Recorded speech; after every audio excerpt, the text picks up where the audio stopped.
Thanks for having me today. My name's Ben Wilcox. I'm the State School Security Marshal. Um, it's kind of a relatively new position. I say new, but we've actually had it in existence since 2019, so we're about 5 years into it. I want to give you a background about myself and where I come from, and that way you'll know where I'm coming from when I start talking about school safety and how I've reacted or worked with school safety throughout my career. So, my background is law enforcement. I started as a deputy sheriff in 2000, or actually 1999.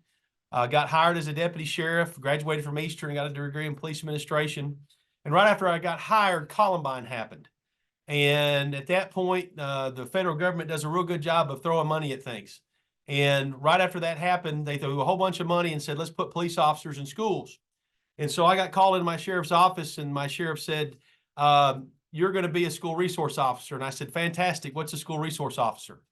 And because in '99, we really didn't know what they were. They were not around a whole lot, and we didn't have a whole lot of SROs in the state of Kentucky. We had a few, but not a whole lot.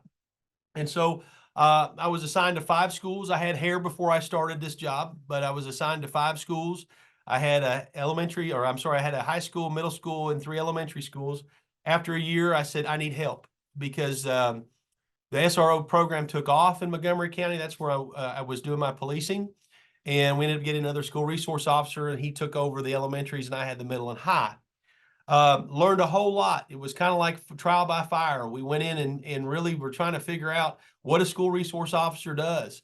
I worked a lot with the Friskies there in Montgomery County. They really helped me out, and I think I helped them out as well as being a conduit to the students. And that was the biggest part about being an SRO, was being a resource for those kids and getting to know those kids. And it was really a great time in my life. I met my wife while I was an SRO. I have to say, to qualify that statement, she was a teacher, not a student. She was actually a special ed teacher. That's why we got along so well over at the middle school.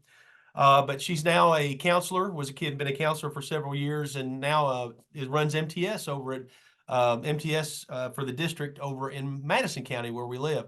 So long story short, I ended up being in Montgomery County as SRO for 6 years. I found my love for teaching. So I got an opportunity to come teach at the police academy. And so I moved back up. Madison County is my home county. That's where I graduated high school. So we moved back to Madison County, and I've been a firearms instructor, driving instructor, tactics instructor, a coordinator, a supervisor for the instructional design section. When the School Safety and Resiliency Act was passed, this sounded deja vu. I got called into my boss's office again. And that time it was Commissioner Alex Payne, and he sat me down, and you don't say no to Alex Payne. His last name fits his personality. And he said, you're going to be the first State School Security Marshal. And I asked him the same question. I said, great. What's a State School Security Marshal do? And that's what I'm going to explain to you all today, because it is, again, something new. You've probably seen folks from our office in your buildings, and I'm going to explain the laws and the mandates that we make sure schools are following, and we try to help schools get to the safest place that they can be. We are a compliance agency, but we don't like to think of ourselves as the hammer looking for the nail. We like to think of, if we find issues, we need to make sure that schools get to the best and safest point. And if we have to help them get there, we will. We have to hold schools accountable for safety, but if they need help, we get them into the right spot, because the winners here have to be the kids and the staff, and they have to be in the safest school possible. So that's what our job is. But I'm going to go in very much detail. The School Safety and Resiliency Act, what it entails. It's probably the most comprehensive school safety bill in the country. I've got an opportunity, or had an opportunity, to go to a lot of states, and a lot of states are chasing us with even portions of this bill.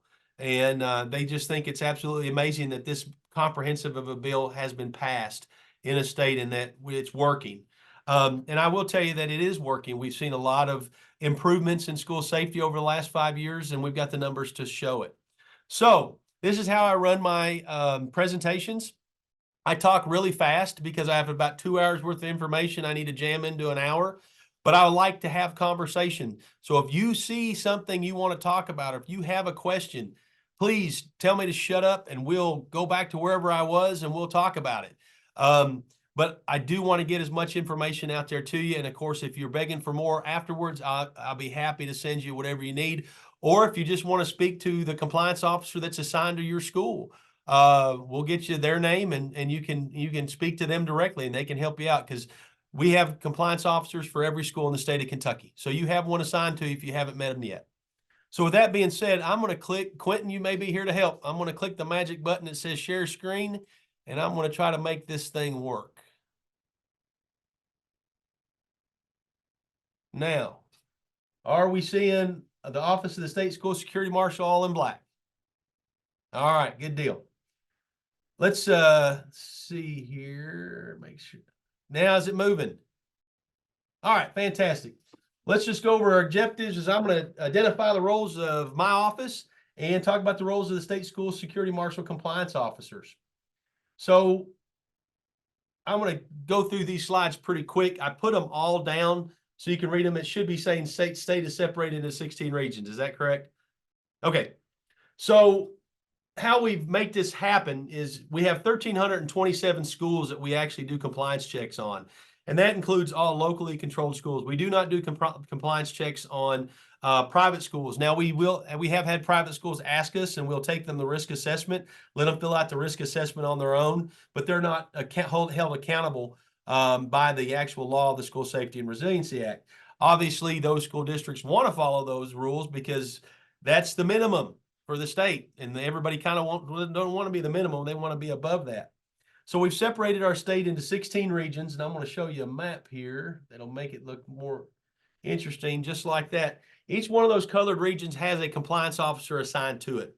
The compliance officer actually lives in the region where he does his compliance checks, has a car, gas card, and a list of schools that he goes and does every year. So we're on our 5th assessment right now. We'll be finishing up in May, and of course, we'll have a report to the Kentucky Center for School Safety and to Legislative Research Commission, along with the Kentucky Board of Education. Every year we have to get that out by September 1st.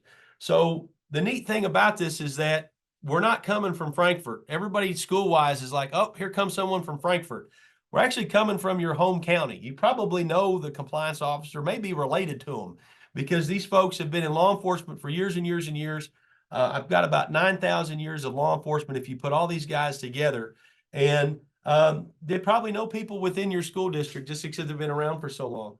And they do a fantastic job of making sure that those relationships are there. So if someone from Henderson School District needs to talk to a compliance officer, they're not calling Frankfort, they're calling Lonnie Bell, who lives in Henderson County, and he can be at the school the next day.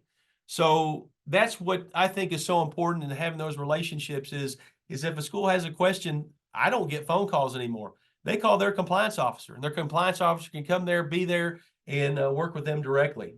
So, excuse me. We have 13 compliance officers right now.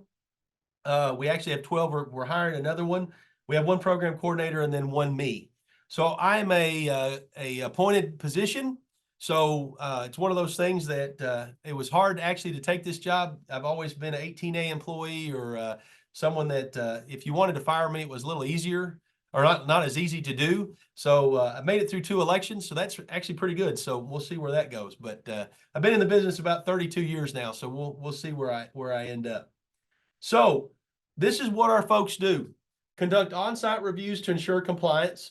We actually fall underneath the Department of Criminal Justice Training. And a lot of people are like, well, why is a compliance agency for schools fall under law enforcement training? It's actually because there was a compliance agency already within DOCJT.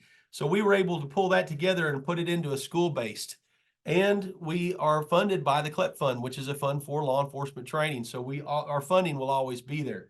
I think that's extremely important, because it would not be good if our funding got cut halfway through a school year when we're trying to perform compliance checks and safety checks for schools. Couple things that came about with this bill. Now, that's kind of how we run our business. So every year we start usually end of August, 1st of September. We try to give schools the opportunity to get into school. We don't like to come on the first day of school, because you all know that first day of school is organized chaos. But schools should be just as safe on day 1 as they are on the last day or the day before Christmas or anything. but we try to give the schools a little bit of grace on that. When we come in and do our inspections, we come through the front door just like anybody else would. We do the check-in process. I'll talk about that, what the check-in process is supposed to look like. And then we rotate and actually do our assessment. A risk assessment is actually sent to, the completed risk assessment sent to the SSC, who I'm going to talk about in just a minute. And that's the only person it's sent to. So if you go to your principal and say, hey, I'd like to see a copy of that risk assessment that bald-headed guy says he sends these people to do every year, you're not going to get a copy of it. And this is why. Anything that's safety concerned with schools is directly related to critical infrastructure. I think anybody can argue that school is probably the most critical infrastructure out there. So if you have a door that doesn't work at your school or a lock, and it's on our report, we really don't want that report on Facebook. So what we do is we only send that report to the school safety coordinator. Obviously, they want to get that fixed as quick as possible, but it's not subject to open records request. So we what we call chain of custody, know exactly where that goes.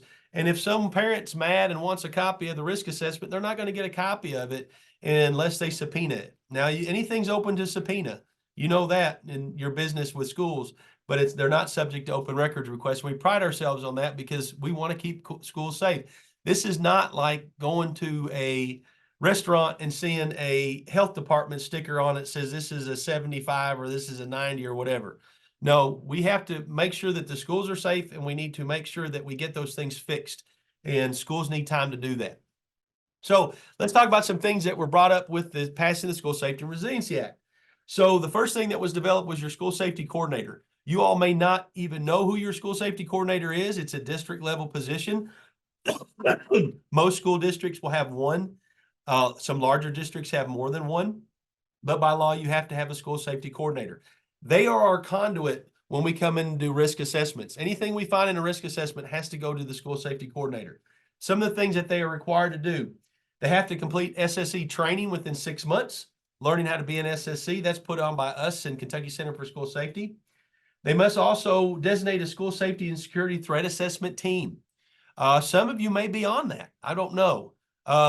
Some may be asked in the future to be on that. The threat assessment team is basically if threats are received or there is any kind of issue with a student, that they can go to this threat assessment team, and there's a formula to look at to see where we need. Is it mental health? Is it a law enforcement issue? These are all things that, when the kids have drawings in their books that don't look like they're supposed to, this may go to a threat assessment team to say, where do we need to go with this?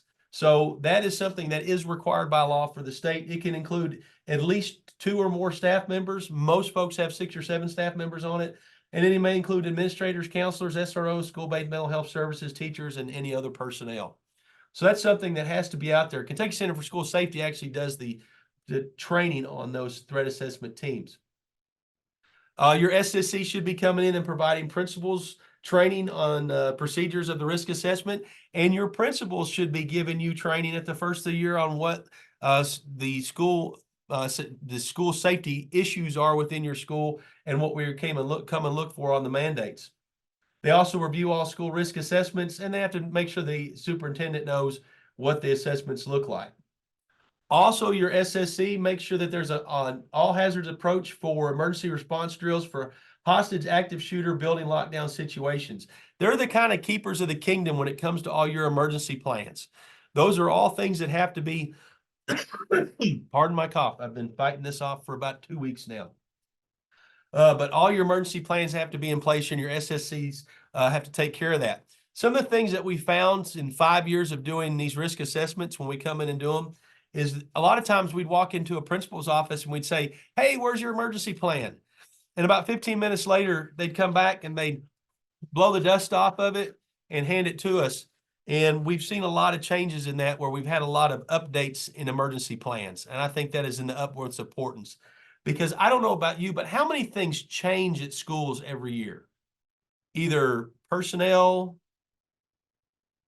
changes to the diagrams of the school, changes to your kids, all those things come into effect with safety. And we've got to update that on a yearly basis, if not more than that, depending on the changes that you have with your staff. They have to ensure that campus is toured at least once per year in consultation and coordination with appropriate public safety agencies. So that means public safety agencies have to come in and tour your schools every year.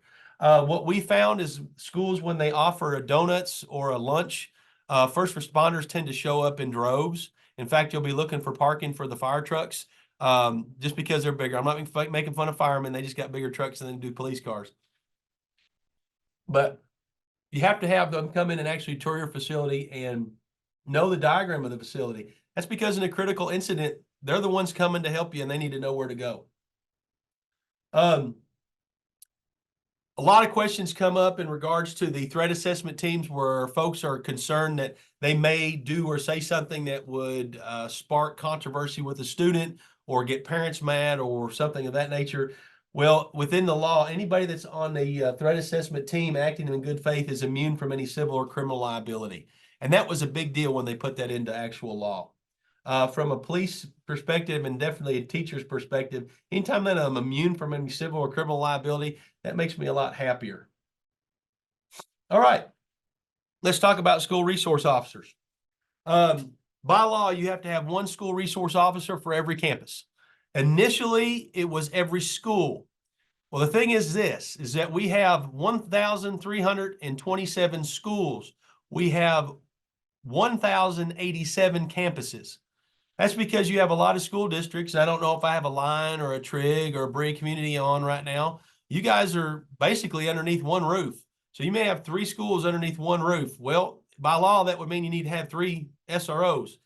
So they changed it to campus. So if you have 2 schools that are sitting next to each other, you can assign one school resource officer to take that location.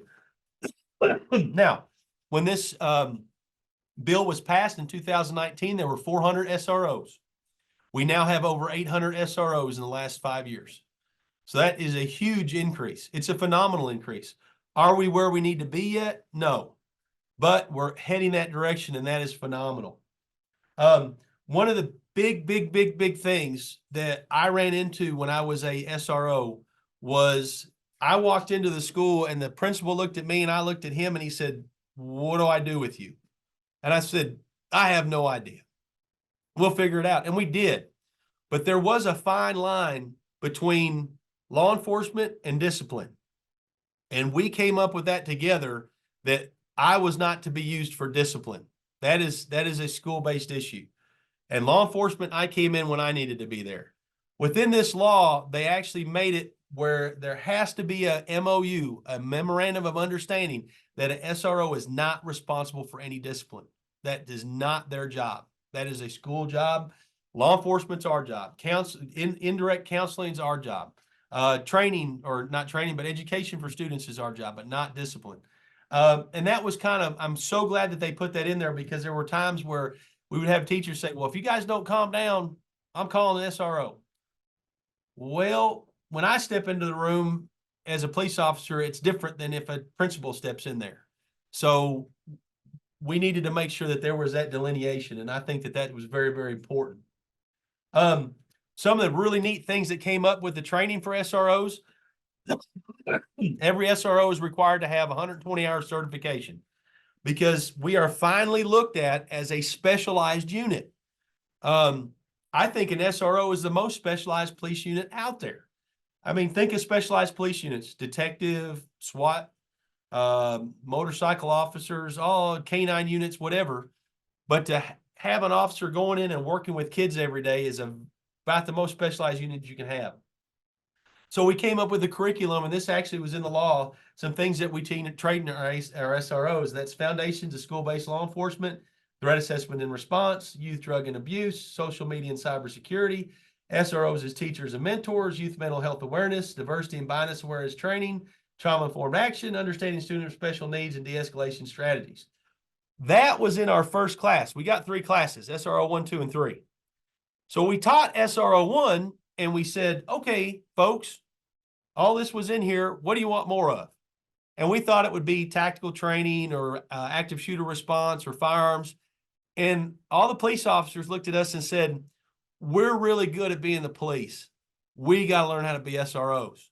So we really heavied up the next 2 classes with more mental health, working with students with special needs.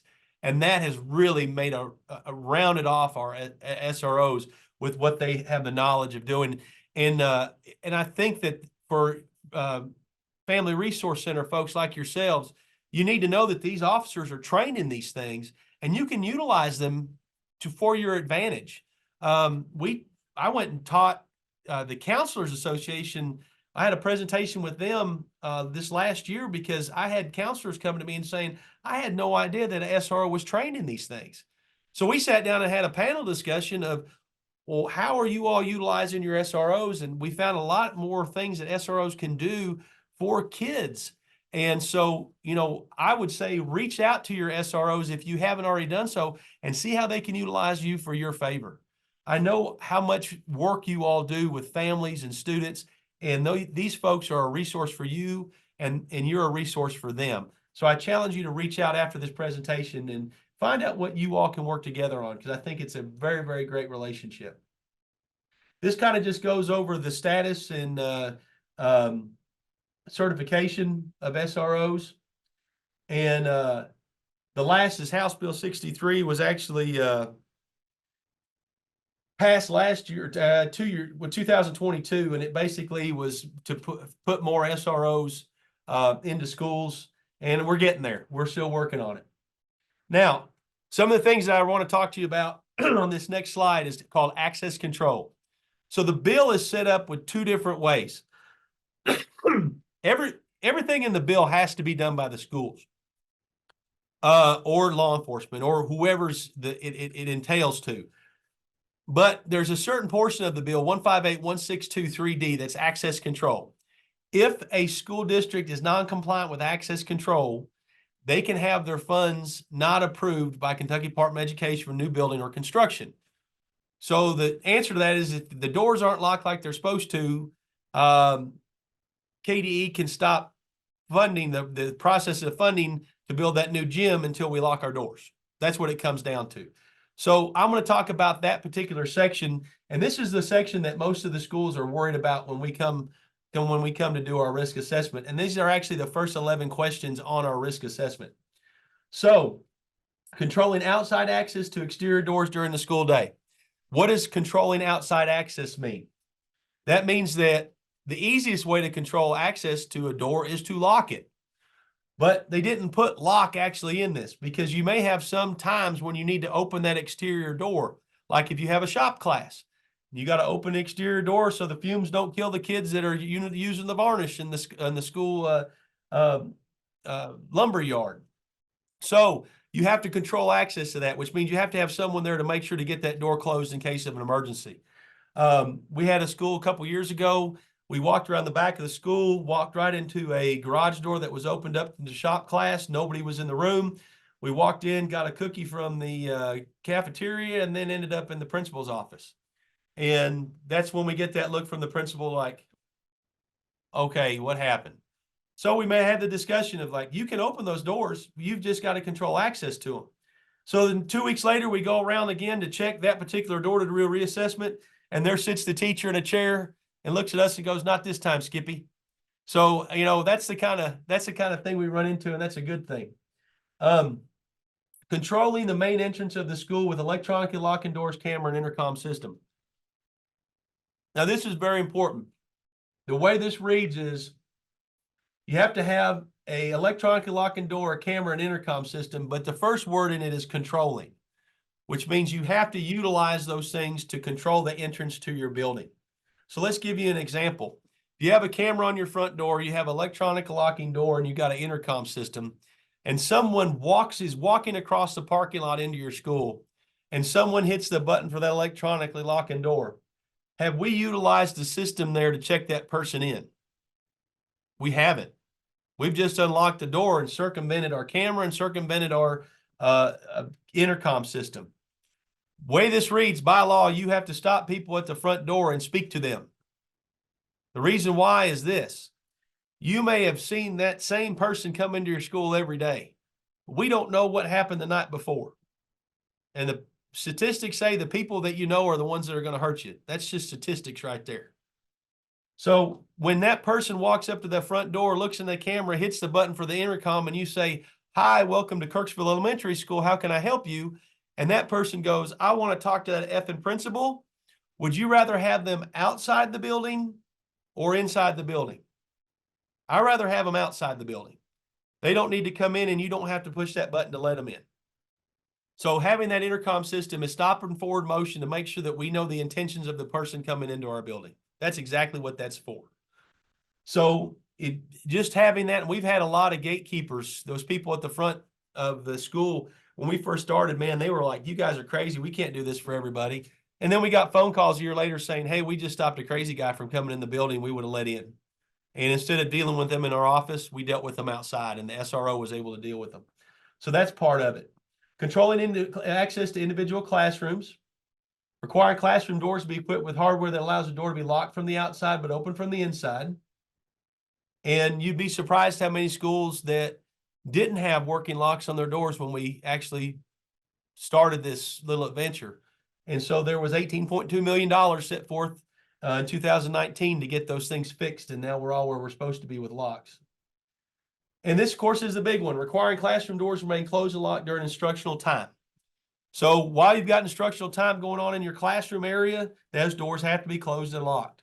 They can be open when you don't have instructional time going on, but if you have instructional time going on, they have to be closed and locked. Now, there has been exemptions put in the actual law. The first one was instance when you have one student and one adult. I get that. That was a rough one.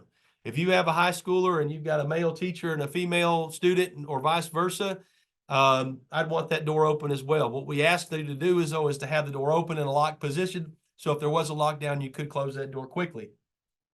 The last one is when approved in writing by the State School Security Marshal. So what we were finding out is that there are some doors that can't be locked due to fire code, due to the fact that the door is used as a hallway. So we actually do exemptions on some doors. There are about 120 excuse me, exemptions out there right now. So we'll do the math on it. There's 1,327 schools, and how many doors are in each one of those schools? And we have 120 exemptions. So there's not that many out there, but we do exemptions if necessary. Required classroom doors with windows to be equipped with material to quickly cover the window during a building lockdown. That's to shield your students. So if someone looks in, you can't see them. Of course, you want to get your students to what we call a blind corner to keep them out of the way, but that covering is to keep them from being seen. Required visitors to report to the front office of the building, provide valid identification, and state the purpose of your visit. I'd find out the purpose of their visit before they even get into your office. That's why you got an intercom. Find out what they're there for before they even come in, and then provide that visitor's badge. It's about a half an hour into our presentation. Does anybody have any questions yet? So I've explained myself so well, I've left no question to be asked, right? Fantastic. Let's keep rolling. All right, suicide prevention awareness. You have to have suicide prevention training for your staff and for your students. I have a feeling that there is going to be a change in that in legislation and probably make it more often for your students. I think that's coming. We've had such an influx of suicides with our kids, and it's absolutely heartbreaking. Had two in the last week here close to Madison County, one in Madison and one in Garrett. And it's just absolutely terrible. Well, you all know, I don't want to get into it. But there probably will be more emphasis put on suicide prevention training. Active shooter training is put on by Department of Criminal Justice Training. You've seen our video, I'm sure, every year. We try to spruce it up and change it a little bit every year. But by law, everybody that has direct involvement with students has to watch that video.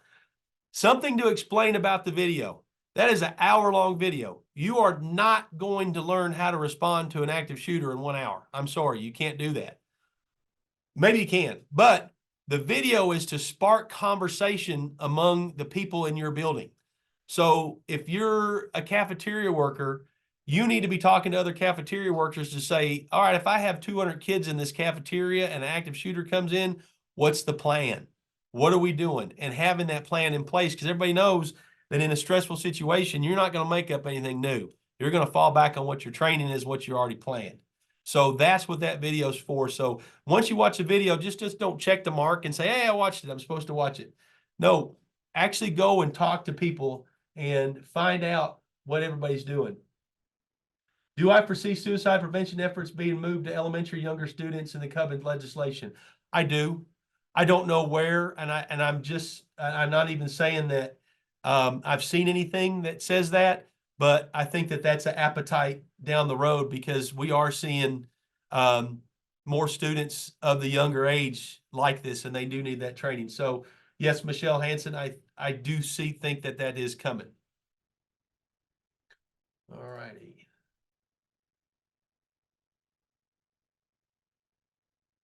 Let me see where I was. Okay. Student to counselor ratios.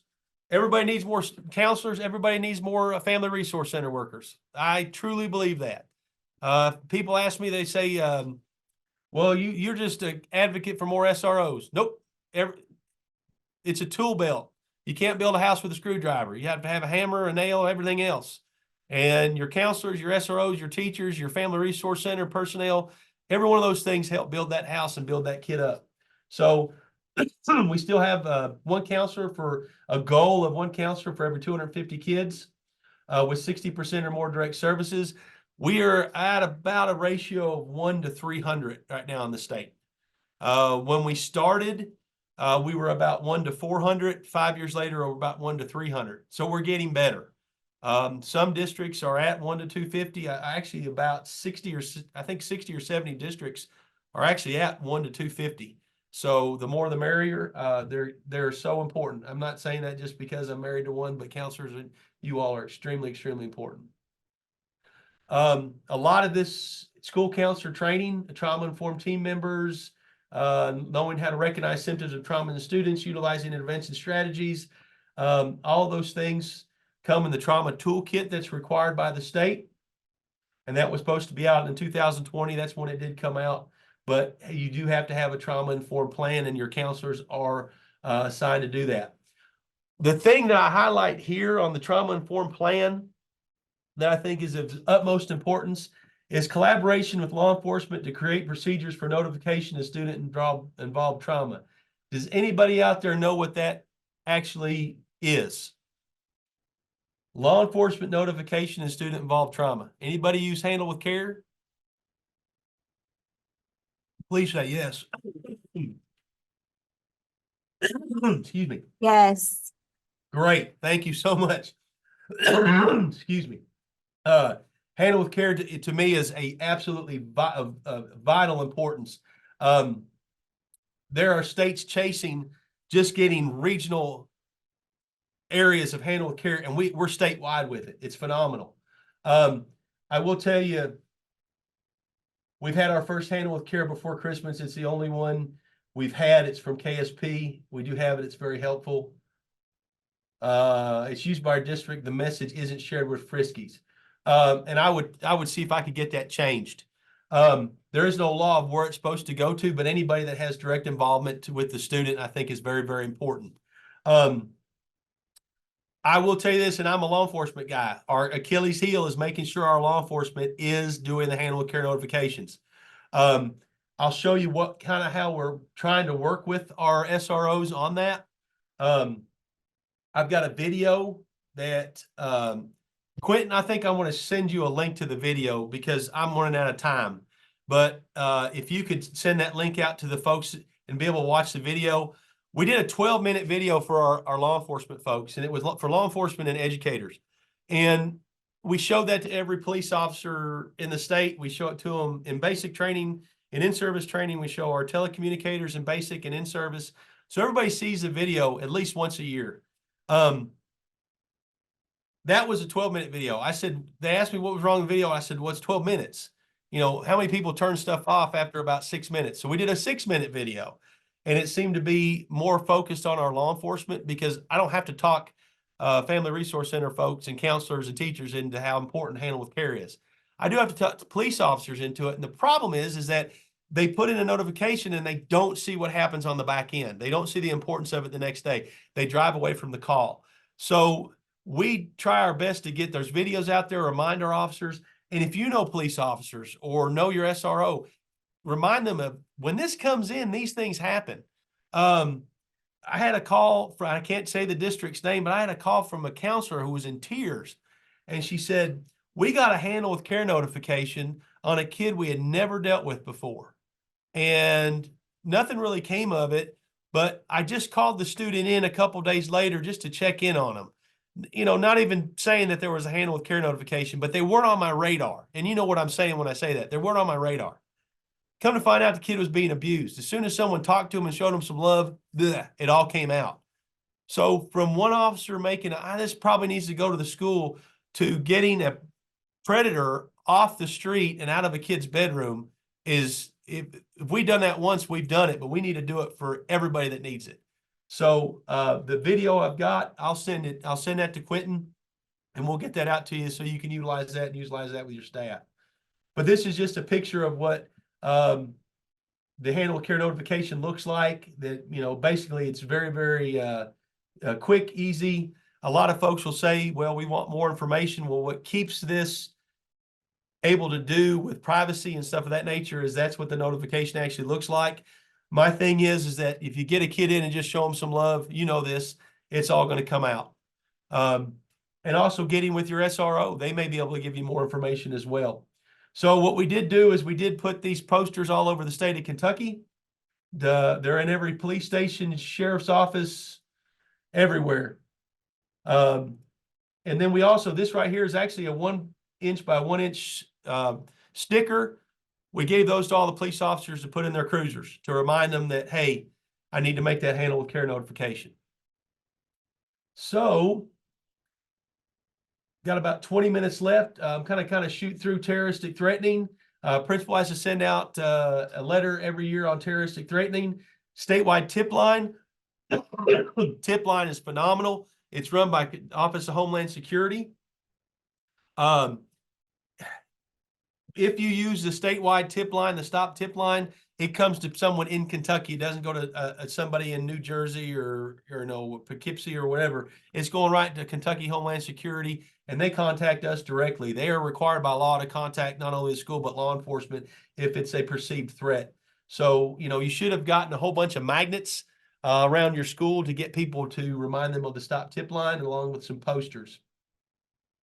Some changes that we've had in 2023. Emergency plans need to be made more aware and given to all staff.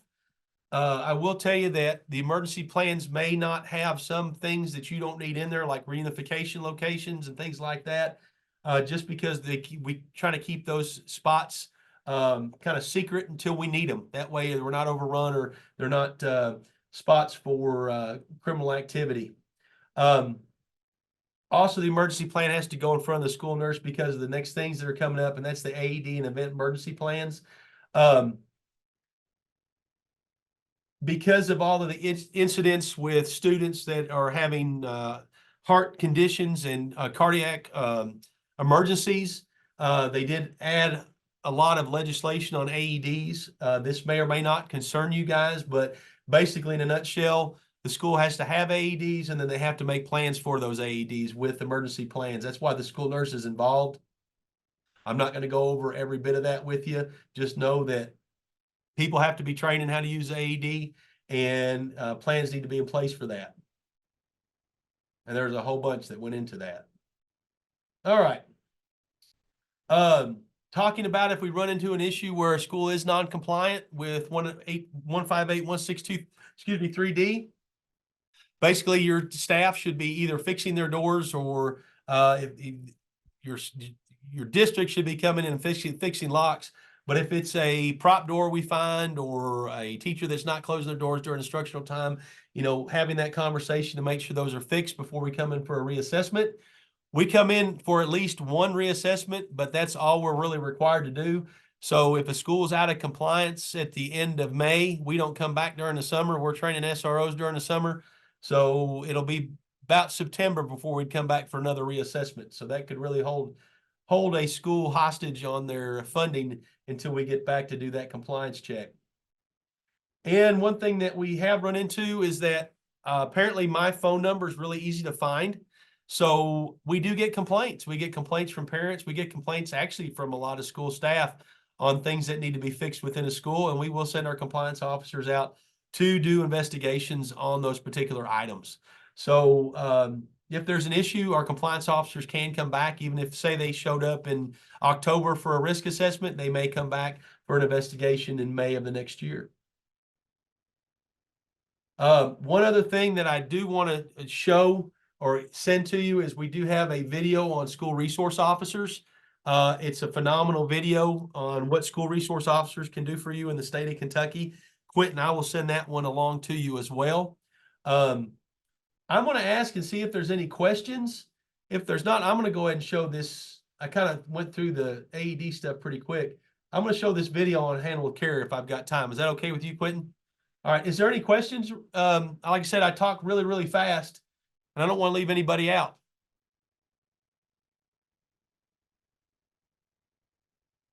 So again, I've explained myself so well, I've left no question to be asked. That's awesome. Here comes your chat. Can we get Handle with Care posters? You bet. Quentin, if you want to hook up, I'm going to show you my email at the end. Send me an email and I'll mail them to you. You send me an email with your address and I'll get them mailed to you. That works for you? All righty. Thank you. I think we may need a few reminders. I think you're correct. All right. I'm going to try to make this video work. Quentin, you tell me if it works or not.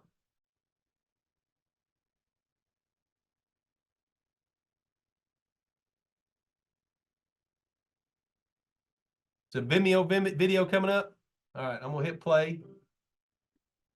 Can you hear it? No? Sound isn't working? Your program is very, very simple program.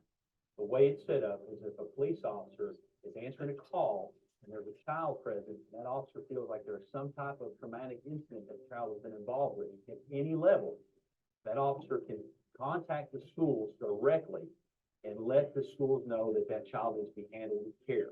There's nothing else that goes into the report other than the 3 words, handle with care. What that does is it gives the schools a heads up that when that child walks into school, there may be something that had gone on the night before. So if they're falling asleep in class, if they're acting out, that maybe it's not a disciplinary issue, maybe it's a mental health issue, and maybe the nurse needs to be involved or the counselor needs to be involved. The most important part is that these schools have a heads up. And when that child comes in, they can tailor their care to that child because of what's happened before. It's such an easy program. It only takes a few seconds of your time to make that notification and let those teachers and staff at schools know that that child needs to be handled with care.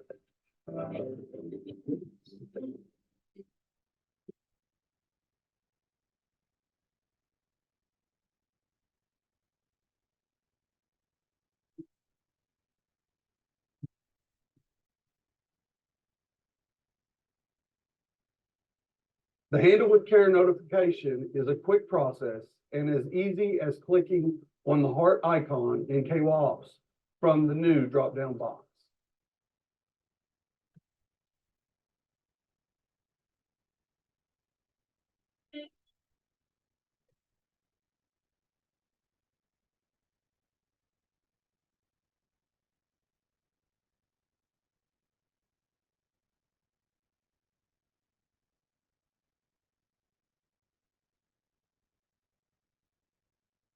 As a school counselor, I am a huge proponent for the Handle with Care program. It helps us so much at the school level. And I want to share with you today 3 specific ways that you can help students by utilizing this program.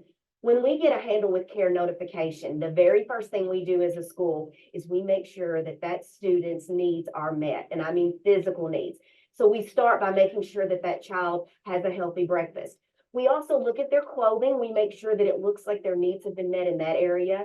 If they are wearing the same clothing that they may have had the previous day, we will take them to family resource and make sure that's taken care of. If they need a comb, if they need a washcloth, things like that, we take care of that need as well. We also try to make sure that they have their materials that they need for that day.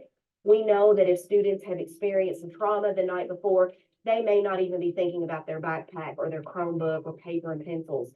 So we will be proactive again and make sure that the student has those needs so they're not embarrassed to ask for those things.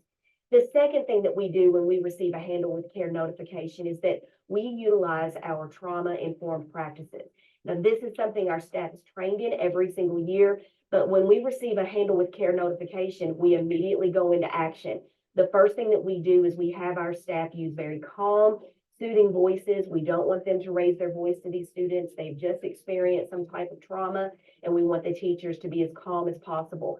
We also allow and encourage the child to visit the school counselor so that they can receive some support there as well. And one of my favorite parts of this program is that we encourage teachers after a trauma has happened not to utilize disciplinary consequences that day for things that are out of the child's control. The child may have their head down on a desk. They may be easily agitated. They may be a little bit more combative.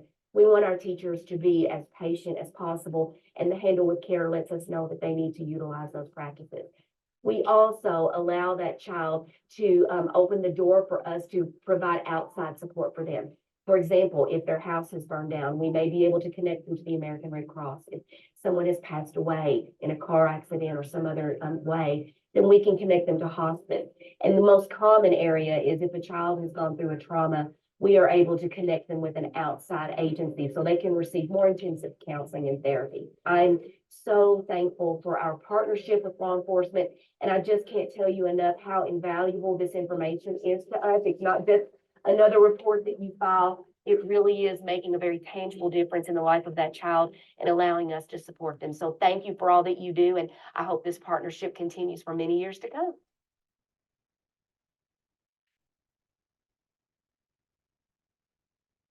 Okay, can you still hear me? Okay. So I'll send you a link to that if you want to utilize that, and I'm trying to get out of this now.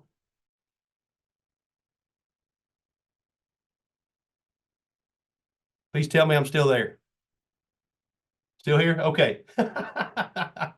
All right, good deal. All right.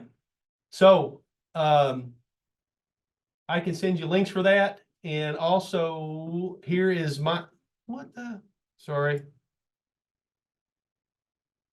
Let me try to get you my information.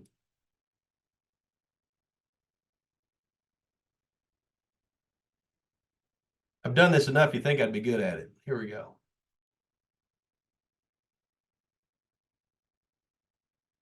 All right, there's my email, there's my phone number. If you send me your information, I'll see if I can get you some posters and some magnets.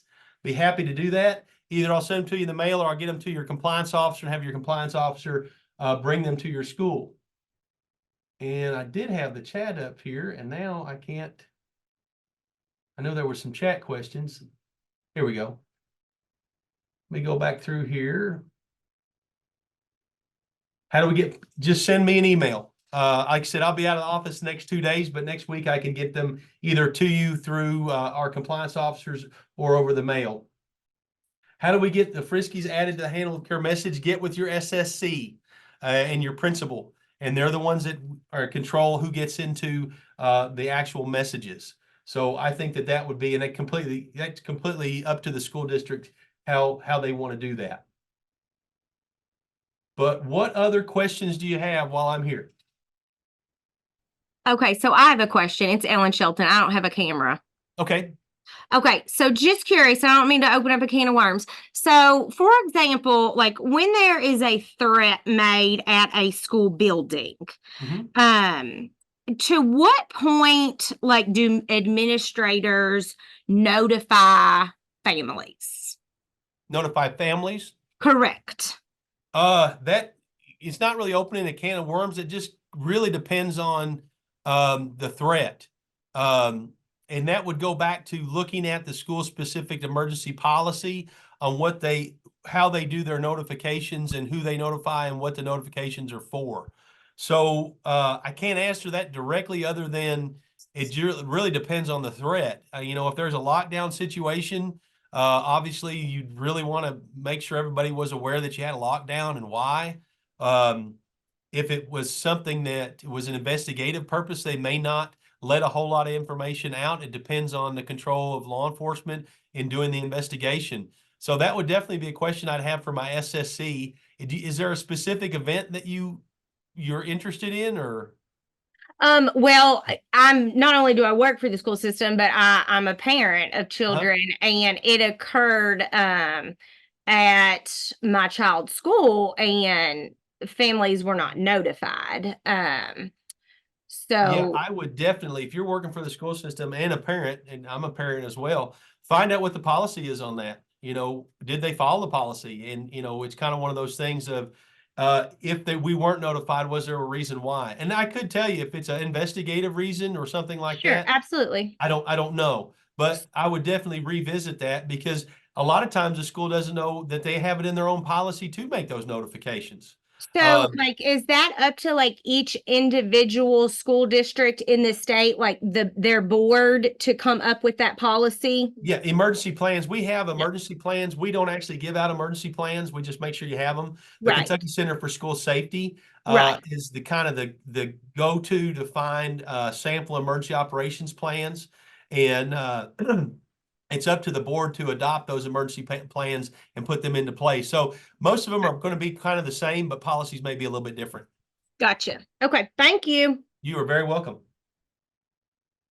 I got some more in the chat here.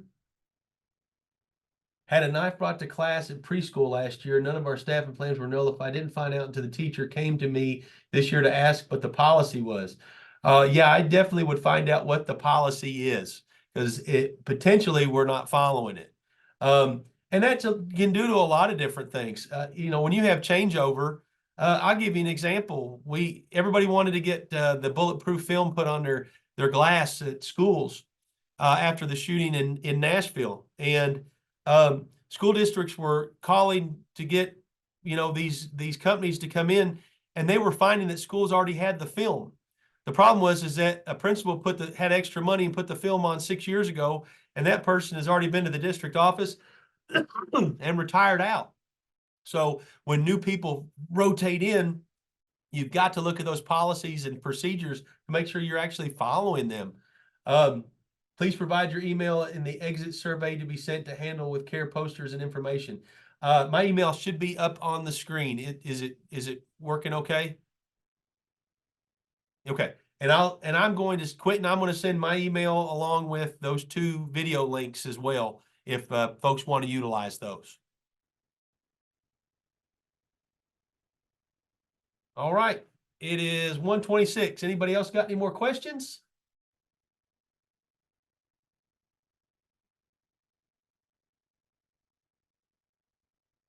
Another chat popped up. Thank you for the info today. I appreciate that.